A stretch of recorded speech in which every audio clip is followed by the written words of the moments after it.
Hey, this is Intergrid, and welcome to my Town Hall Level 4 video guide. Um, so I'm going to be discussing some tips for Town Hall Level 4. I'm going to be discussing the new buildings that you get and how best to use them. And then I'm going to be talking about my base layout. I do apologize, it's taken me a while to get this guide out. And that's mainly because my software that I was using to record these videos went down. But it's back up, and I'm making the videos, so getting back on track. And then before I start talking about strategies, I want to say I'm going to refer you to my Talent Level 2 and Talent Level 3 video guides. I discuss some key points and values in Clash of Clans. They're pretty much applicable to pretty much any Town Hall level. Um, so do watch those. So I'm going to talk about a couple tips I have. Some of these are basic tips that I talk about in each of my videos. So gems, save those gems. At Town Level 4, you're probably not going to get your builder unless you stick around for a very long time or do a major trophy boost, but that's not necessary at this level, and it's actually I don't recommend you do that at this level. So and I'll be talking about trophies and stuff later, but for gems, uh, only spend those on builders. Builders are by far more beneficial than boosting your collectors, boosting your barracks, filling your storages, or boosting buildings. There's just no reason to do that at this level, or pretty much any level, but I'll talk about those in later video guides. Um, let's see. Builders, always keep those busy. There's no reason for them to not be busy. Keep them busy. Also, in previous video guides, I've talked about collectors and how upgrading them very high isn't really a good idea. And so I would upgrade them to level 6. And the main reason for this is because it holds 20,000 gold, so that's going to tie you over for the pretty much the entire night. And for when you go to bed, these will be full in the morning. And having that additional 10,000 gold is really beneficial for the amount of time it takes to upgrade. It's not that laborsome. It's a cheap upgrade. Um, and so yeah, I'd definitely do that. Upgrade them to level 6. However, upgrading them to level 7 is not necessary. An additional 10,000 gold and an additional 300 per hour is just not worth it for 12 hours of a builder being down. That's just too long. You could have had your town hall level 4 to level 5 by the time all those would be upgrading and working on new buildings. So there's not really a reason to work on that. Level 6 is what I recommend. So at town level 4, beforehand at town level like 2 and 3, there was absolutely no reason to max out your buildings. I like to max out the buildings at those levels because it's good practice. But at this level, I highly recommend maxing out your buildings. Um, the main reason for that is once you upgrade your town hall, it will reduce loot that you can receive from lower town hall levels. So you want to be able to max out everything to get the maximum amount of stuff that you can get out of resources. Um, I would definitely recommend maxing out all this. Exception is collectors, get them to level 6, and um, also the walls. You don't have to max out those. There's no reason really to upgrade them to level 4. Um, level 4 is nice, and it's doable, but don't let your builders be idle just because you're waiting to upgrade your walls or your collectors. Upgrade the town hall. That I really recommend doing that. And so yeah, and you can dump some resources on the level 4 on upgrading level 3 walls to level 4 walls if you've like maxed out your storages and stuff. That's yeah, that's what I would do. Is if you manage to like get your gold full and both your builders are busy, the next time when your builders is free, dump some gold on that so you can keep raiding.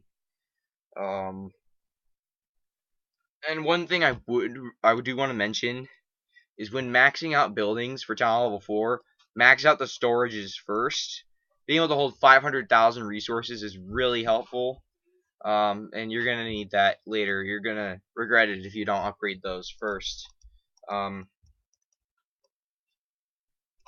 so Alright, now I'm going to talk about the new buildings for Town Level 4. And Town Level 4 is kind of interesting because even though you don't get very many new buildings, it's a crucial stepping stone in Clash of Clans. And the main reason for that is, well, actually, there's a couple of reasons. One of them is because you have enough wall to actually make a decent defense, and you can actually make it difficult for players where they have to actually think in order to get past your base. Beforehand, it's not really much of a brain thinker, but at Town Level 4 and up, people really have to start strategizing. Okay, how am I gonna crack this? And so that's why I recommend maxing out the base at this level. So that's one reason why Town Level 4 is a crucial stepping stone. And the second reason is because you just being able to upgrade certain buildings, such as the army camps, having a third barracks, upgrading the clan castle. Those are all parts of it. Town Level 4 is a really interesting level. So now I'm going to talk about the different buildings you get. The new buildings that you get is the air defense and the spring traps. So the air defense is a really interesting defense. In fact, it's one of my favorite defenses. It has some of the highest damage per second in the entire game, besides for Inferno towers. And it's the only thing about it is it can only target air units. Yet later on in the town levels, guarding this will be your top priority. Even at town hall level 10 and 9 and 8, all those levels, you're going to be guarding your air defenses. Those are really important. So I'll be talking about my air defense position after when I talk about my base layout. And the spring traps are another interesting defense. They're a trap, so you have to reset them every time they get set off. But they're really interesting. And so I'm going to talk about how to use these really quick. So what happens is if a unit walks over the spring trap, it will go off. It'll spring them off the map. They'll fly off and into eternity. They'll never come back. So, and they can kill any unit at any level. Doesn't matter how many hit points they have. The exceptions are heroes, P.E.K.K.A.s, and golems, I believe it is. There might be more, but those are the ones I know. If they set off the spring traps, nothing will happen to them. But anyway, at this level, you don't have to worry about those units. Any unit that runs over the spring trap will get springed off. A main weakness of these is the goblins. Goblins tend to be are fast enough to run straight over the spring traps. But that's why you want to position them how I have. You'll notice I position them near defenses, and that's because I can use these to particularly fight units with predictable pathing, and that's really what the spring traps are for, in my opinion. Is really to get those units that have predictable pathing. The main unit that has predictable pathing at this level is the giant. His favorite target is defenses, so he's gonna go straight for those defenses, no matter how many buildings are in his way, really. So if a player drops giants on pretty much anywhere over here, they're gonna go straight for the air defense and the cannon.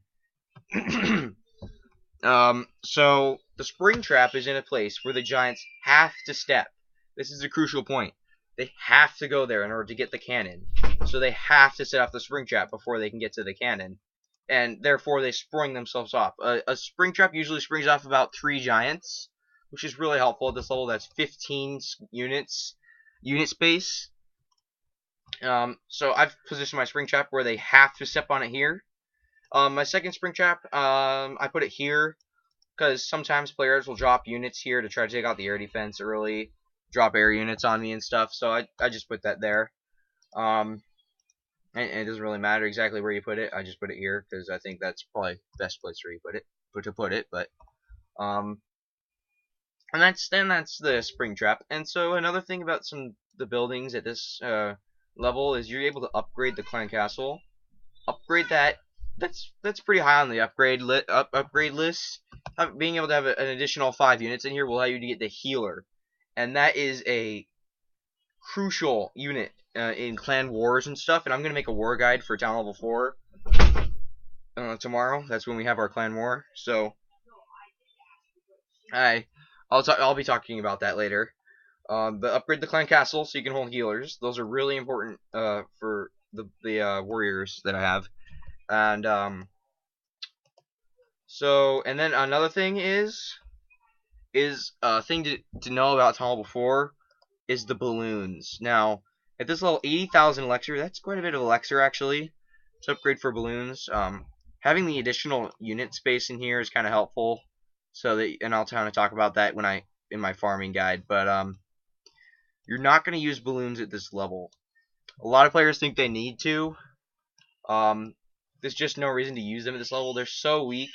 If the player has an air defense or even just archer towers that aren't exposed, it will destroy any balloon attack.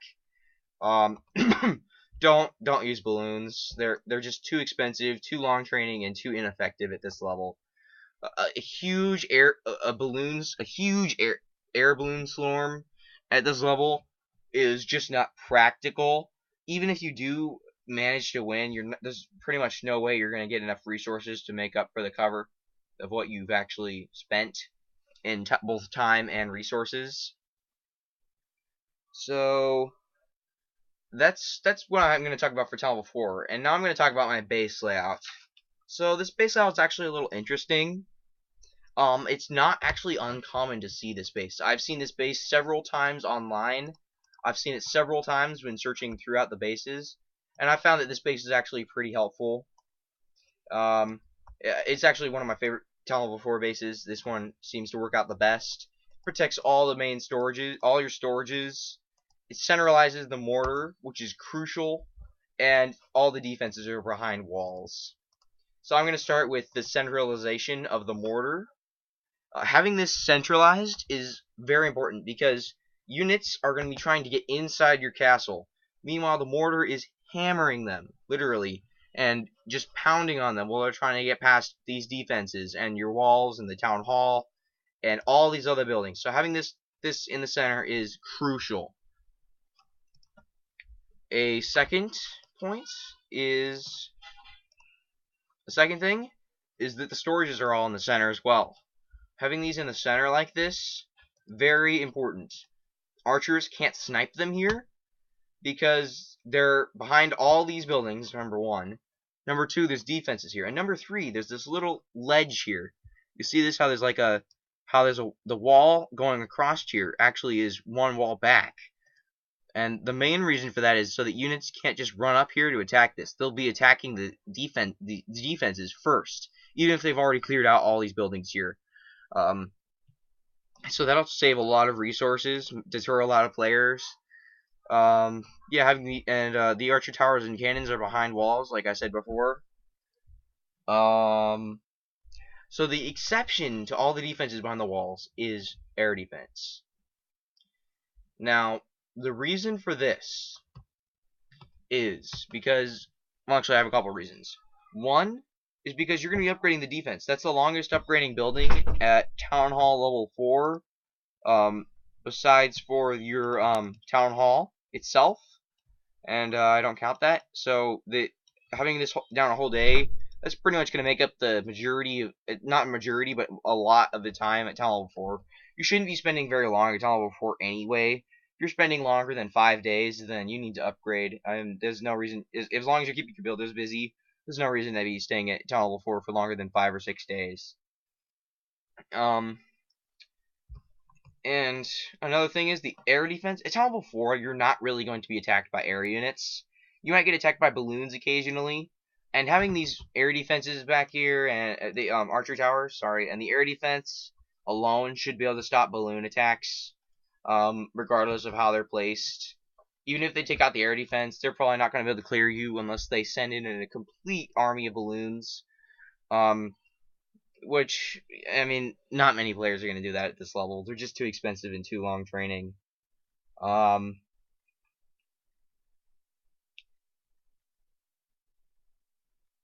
So that's that's why the air defense placement. And then I have the town hall placement is outside the walls. Now a lot of players think, oh, you're gonna lose trophies. That's actually kind of a controversial topic at Town Hall 4. Why isn't your town hall inside? And I have a couple reasons for this. I talk about this in Town Level 2 video guide and Town Level 3 video guide, and I'm going to discuss it again. Town halls, for the first reason, have a ton of hit points, more hit points than anything else at the town in your town at this level. So using this as a literal wall will increase your strength, how strong your base is at this level. Another reason is because having this outside saves up a ton of room inside your base. This just really, I mean, there's really no reason to not put it out there. There's no reason. Town Level 4, having trophies is not important. It's way too easy to get trophies at this level. You shouldn't be going above 800 trophies anyway. There's no reason to. I'll be talking about that in my farming guide video. But for now, just know that there's no reason to go above 800 trophies and to have your town hall inside. You can easily make up for what you lose with your town hall. And occasionally a player will snipe your town hall and you'll get a free shield, and that's convenient. So I think that pretty much covers for Town Hall Level 4 base layout guide and other tips and strategies. I don't really have much more to say. So yeah, that's pretty much it. I will be coming out with a Town Hall Level 4 war guide and a farming guide at this level. The farming guide is pretty similar to Town Level 2 and Town Level 3, but I'm going to do it anyway, just so you can see how I'm going to do it. Thank you for watching.